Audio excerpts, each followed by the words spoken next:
Welcome back to this channel. It's Resident Internet Psychic Medium, your spiritual advisor, Mr. Crane. And today, y'all gave me a run for my money. Let's try to talk about the simulation.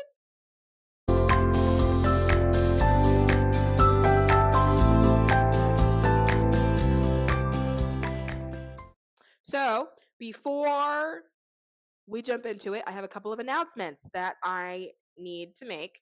For all of those of you that live in Atlanta, I will be teaching a tarot workshop at a place called the Phoenix and Dragon starting in February. I will be teaching it the third Saturday of the month, and the first month will be February. Seats will be limited. I will be sending out reminders, right?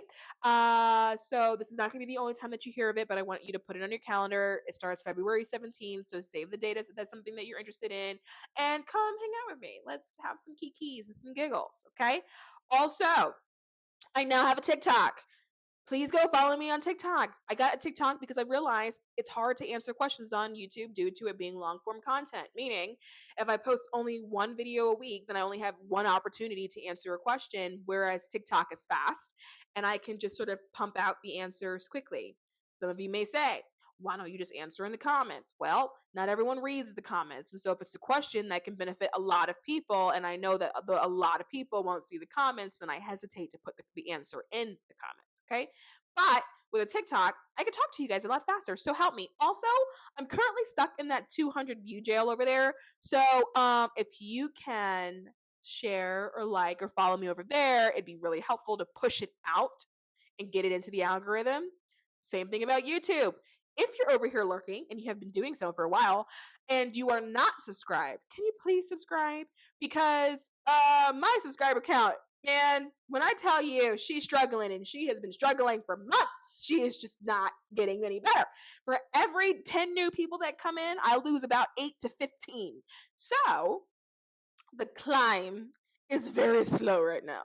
So if you are over here feeling like you are getting some kind of benefit from the content, can you please help your girl out and hit that subscribe button, like the video so it gets pushed out into the algorithm, because trying to keep these videos from being buried is like, it's exhausting. So help me, please. Thanks. Okay, the simulation. Someone, and I don't have the photo, so I don't remember who asked. If I find it, it'll be somewhere on the screen over here somewhere. Ask me about the simulation and to talk about it. I guess talk about it as a concept. I guess what is it, and let's explain.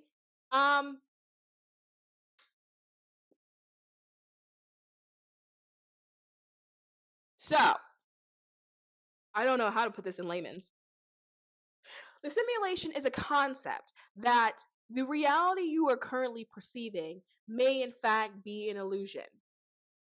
There's a lot of concepts about this that exist. It has existed for a long time. It's in a lot of spiritual traditions. It's been around for millennia. I mean, it's been around since there were drawings in caves. I think Plato had a theory about it in one point in time. It just means that the reality you are perceiving may in fact be an illusion. It's an idea that all that you see isn't all that is what's there. It's a theory or an idea that everything you see isn't what meets the eye, or what meets the eye isn't everything that you see. How do you say that? Here's the thing. Everyone lives in different worlds, right? And that's going to be hard for some people to swallow, right? So have you ever had an interaction with someone and you're like, are they on Earth? Like, seriously, what world do you live in? And we say that, right? That's a part of language. Like, what world do you live in? The truth of the matter is, it's not your world.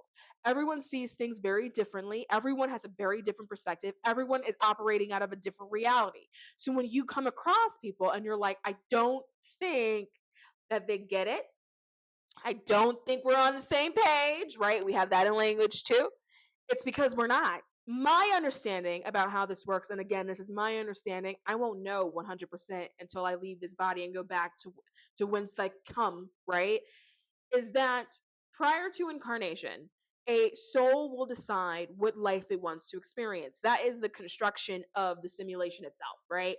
Or construction of the term matrix that was given to us by the movie Matrix, right? And is now just a term that exists in pop culture.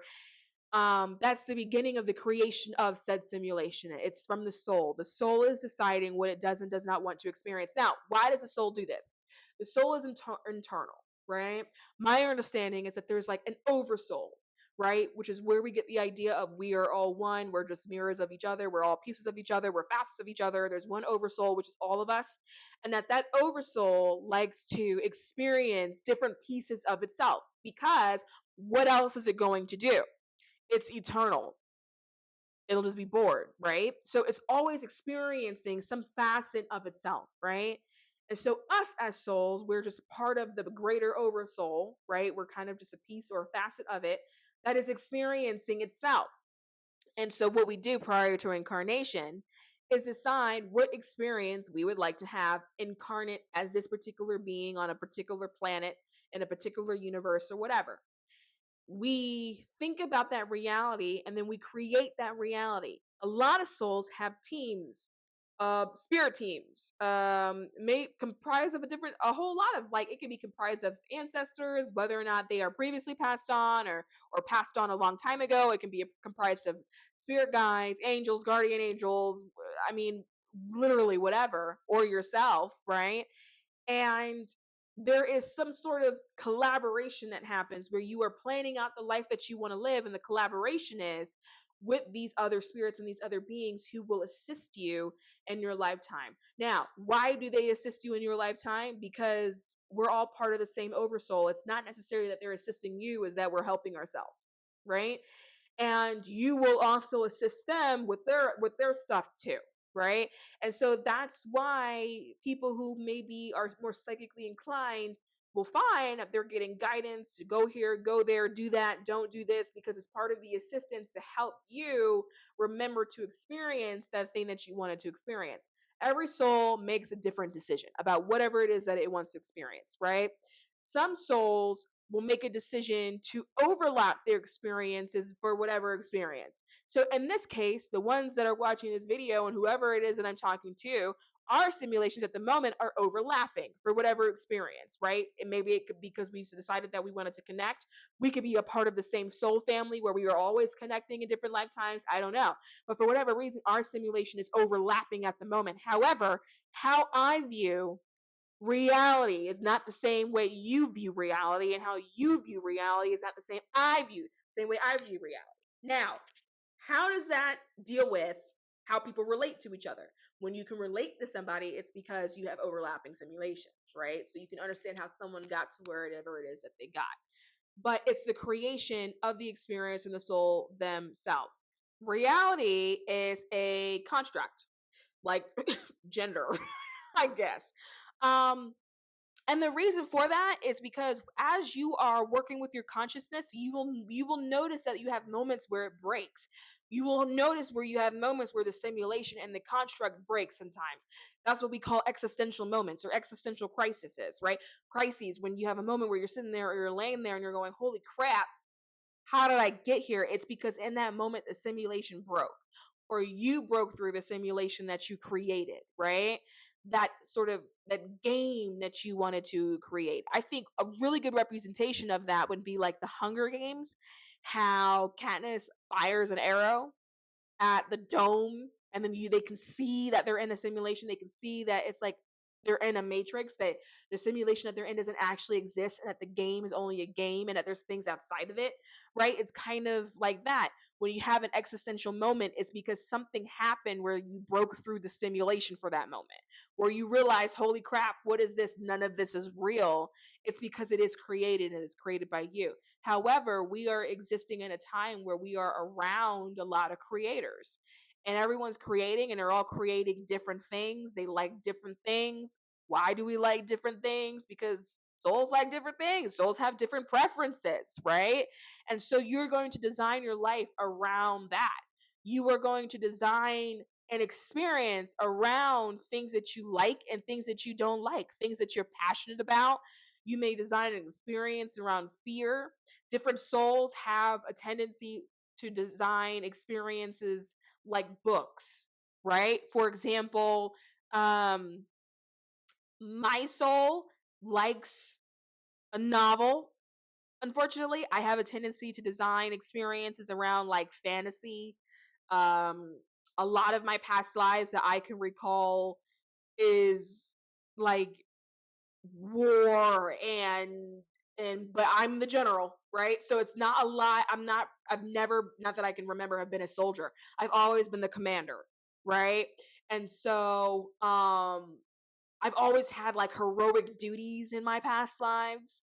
Um but when I think about what kind of movies I like to watch and what kind of books I like to read, those are the genres of movies and books that I like. And so it's just about creating an experience that you like, and everyone's preferences are different. But we are all living in a very different reality. It's not the same. And this is why there are people that we get along really well with. Oh, my nose is itching. Reality. Uh Books. Anyway, honestly, that's the best that I got for you. I don't have a long, in-depth answer about this, and if I'm honest, I don't think anyone does. I think we all have varying theories.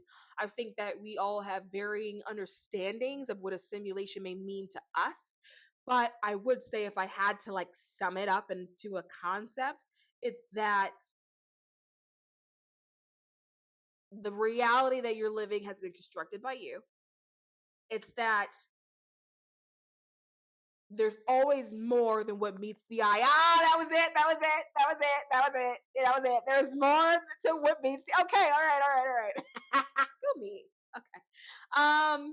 There's always something else that's happening. There's like a cosmic domino effect, right? There's like dominoes and they're lined up throughout the cosmos and they're just falling, and there's a domino effect and we don't see it, right? We know what's happening immediately in front of our faces, but there's an entire orchestration of realities that are happening around us. That's why you can meet someone and they can tell you about their life and you're like, that's interesting. I've never experienced that before. Yeah, because it's not your simulation. But I would say this, existence would be really boring if it was the same. But honestly, that's all I got. I mean, that's all I got. I don't really know. I don't know. That's all I got. I think I would, if you got more, I would love to hear it. Throw it in the comments down below. If you have a better way to explain it, throw that in the comments. You could help somebody with the understanding, because we do throw this word around a lot. We say simulation a lot. We say matrix a lot. I think a lot of people somewhere in their spiritual being feel like, oh yeah, that resonates. But I don't think anyone has like maybe an eloquent way of trying to explain it outside of that. But if you do, I'd love to hear it. Anyway, I'm gonna wrap the video here. And as always, if you like what see and as always, if you like what you see, subscribe to this channel. Please, please help your girl out. And if I don't see you again, I'll see you next lifetime.